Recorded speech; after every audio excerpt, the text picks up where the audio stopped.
How to copy YouTube Shorts link or YouTube Shorts URL.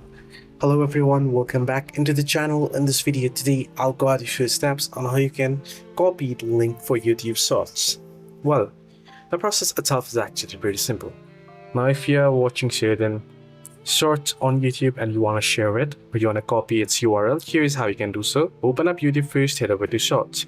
Now on Shorts, you'll be able to view the Shorts. Now to copy the link, what you can do is tap on the share option there on the screen at the right hand side. You'll find it like, dislike, comment and share. Tap on share and then you can see the copy link. If you do not find it copy link right away, you can scroll towards the right and here somewhere you should be able to find the copy link, or tap on three dots and you should be able to find the copy link.